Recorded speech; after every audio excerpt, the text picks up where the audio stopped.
Magandang araw po sa inyong lahat mga minamahal kong lolo at lola at sa lahat ng mga anak at apo na laging nakasubaybay dito sa Doc Mateo Health Tips. Alam niyo po, sa tuwing nagpupunta tayo sa palengke o sa grocery, ang laging nasa isip ay dapat mas maraming gulay para humaba ang buhay. At tama naman po yon. Ang gulay ay puno ng bitamina, mineral at fiber. Pero alam niyo ba, habang tayo ay nagkakaedad, ang ating mga organ, lalo na ang ating mga bato o kidneys, ay hindi na kasing lakas tulad ng dati. Ang bato po natin ang nagsisilbing filter o salaan ng ating katawan. Kapag hindi na nito kayang ilabas ang ilang sustansya mula sa gulay, doon na po nagsisimula ang problema. Kaya ang tanong nyo siguro ngayon ay, Doc Mateo, may gulay ba na bawal? Akala ko ba lahat ng gulay ay healthy? Ang sagot po dyan ay depende sa kondisyon ng inyong bato. May mga gulay na kahit napakasustansya ay may dalang panganib para sa mga seniors na mahina na ang function ng kidneys. Bago po tayo magpatuloy sa ating listahan, hayaan niyo muna akong magbigay ng isang napakahalagang paalala. Lagi po nating tatandaan, ang lahat po ng payong ibinibigay ko rito ay dagdag kaalaman at edukasyon lamang. Hindi po ito dapat ipalit sa payo ng inyong personal na doktor o nephrologist. Ang kondisyon po ng bato ay napakakomplikado. Ang bawat isa po sa atin ay may kanya-kanyang stage ng kalusugan. Kaya't bago nyo itigil o baguhin ang inyong diet, mas mabuti pong kumonsulta muna kayo sa inyong manggagamot. Lalo na kung kayo ay may maintenance para sa blood pressure o diabetes. Ang inyong kaligtasan ang laging una para sa amin. Ngayon, bakit ko nga ba sinabing may mga gulay na sumisira sa kidney? Hindi naman po sa masama silang gulay sa pangkalahatan. Ang problema po ay ang mga sangkap na nasa loob nila na mahirap nang ilabas ng isang matandang bato. Pag-usapan natin ang ating unang gulay. Ito po ay ang espinaca o spinach. Sabi niyo siguro, Dok, paborito ko iyan sa salad at sa soup. Ang taas niyan sa iron. Totoo po iyon. Pero ang spinach po ay isa sa mga gulay na may pinakamataas na level ng oxalates. Ang oxalates po ay mga natural na compound na kapag sumobra sa ating katawan at hindi na kayang ilabas ng bato, ay kumakapit sa calcium. At alam niyo po ba kung ano ang nabubuo kapag nagsama ang oxalate at calcium?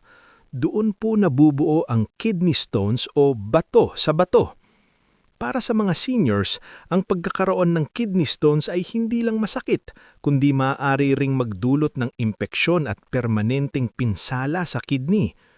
Dok, paano po kung gusto ko talaga ng spinach? Kung wala naman kayong history ng kidney stones, pwede pa rin naman. Pero limitahan po natin. At isang tip po, pakuluan muna ang spinach at itapon ang unang pinagkuluan para mabawasan ang oxalates nito. Pero kung mahina na po ang inyong kidneys, mas mabuting iwasan na muna ito. Ang ikalawang gulay sa ating listahan ay ang kamatis o tomatoes. Naku Dok, halos lahat ng luto namin may kamatis. Sa sarsyado, sa sinigang, sa sausawan. Alam ko po mahirap iwasan ang kamatis sa kusinang Pinoy. Ang kamatis ay napaka-healthy dahil sa lycopene nito na maganda sa puso. Pero mayroon po itong taglay na napakataas na potassium. Dito po tayo dapat mag-ingat. Ang ating kidneys ang nagbabalanse ng potassium sa ating dugo. Kapag ang isang senior ay may mahina ng kidney function, hindi na po mailabas ang sobrang potassium. At kapag tumaas ng husto ang potassium sa inyong dugo, ang tawag po dyan ay hyperkalemia. Maaari itong magdulot ng irregular na tibok ng puso o sa mas malalang kaso ay bigla ang paghinto ng puso. Dok, pero kahit bang konting hiwa lang ng kamatis sa sausawan ay bawal? Hindi naman po sa ganap na bawal agad. Ang pinakadelikado po ay ang mga concentrated na kamatis tulad ng tomato sauce, tomato paste o yung maraming kamatis sa isang luto.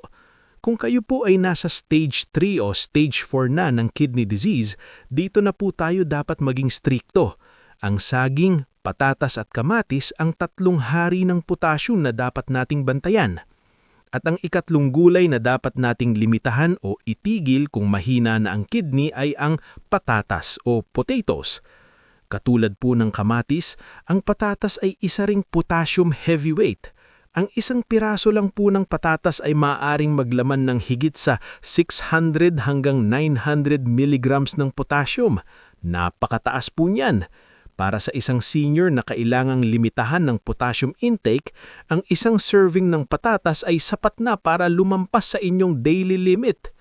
Sabi niyo siguro, "Dok, paborito ko ang nilaga at tinola na may patatas."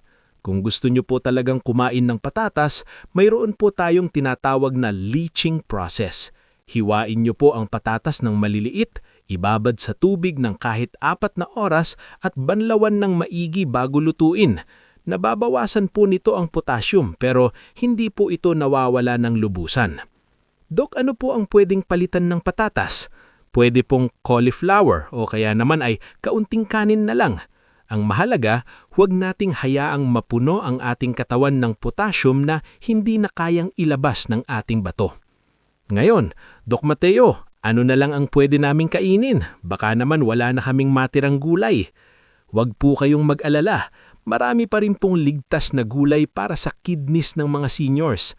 Ilan sa mga tinatawag nating kidney-friendly vegetables ay ang repolyo o cabbage. Napakababa nito sa potassium at oxalates. Cauliflower, pwedeng-pwede itong pampalit sa patatas o kanin. Bawang at sibuyas, nagbibigay ng lasa sa pagkain ng hindi nangangailangan ng masyadong asin. Sayote at pipino, mababa rin po ito sa mga mineral na nakakapagod sa kidney. Ang sikreto po sa pagtanda ay moderation at variety. Huwag pong laging iisang uri ng gulay ang kinakain araw-araw. At lalong-lalo na, iwasan po natin ng masyadong maaalat na pagkain. Dahil kahit anong iwas nyo sa spinach at kamatis, kung mahilig naman kayo sa patis, toyo at bagoong, ay mahihirapan pa rin ang inyong kidneys. Ayan po mga minamahal, ang ating gabay tungkol sa mga gulay na dapat nating bantayan para sa kalusugan ng ating mga bato. Tandaan po natin, ang pagkain ay gamot, pero kung mali ang pagpili, maaari rin itong maging sanhi ng ating pagkakasakit. Ngayon, gusto ko pong marinig ang inyong pangaranasan. Mayroon po ba sa inyo na pinagbawalan na ng doktor sa mga gulay na nabanggit ko? O baka naman mayroon kayong mga recipe na kidney-friendly na gusto nyong ibahagi sa ating mga kasama rito? I-share po ninyo iyan sa comment section, pati na rin po ang inyong mga katanungan tungkol sa kalusugan ng inyong kidneys. Saasagutin po natin iyan sa abot ng ating makakaya. Kung nakatulong po sa inyo ang mga tips na ito, pakitype po sa comment section ng yes. At kung gusto nyo po ng dagdag na kaalaman tungkol sa kung paano pangalagaan ng inyong mga organ sa pagtanda, pakitype naman ang more. Pakilike at ishare po natin ang video na ito sa ating mga kaibigan at kapamilya, lalo na sa mga kasama nating seniors. At kung bago pa lang po kayo rito, huwag pong kalimutang mag-subscribe sa Doc Mateo Health Tips at i-click ang bell icon para lagi kayong updated sa ating mga usapang pangkalusugan. Maraming salamat po sa inyong pakikinig at pagtitiwala. Manatili malusog, mapanuri at pinagpala po tayong lahat. Paalam po!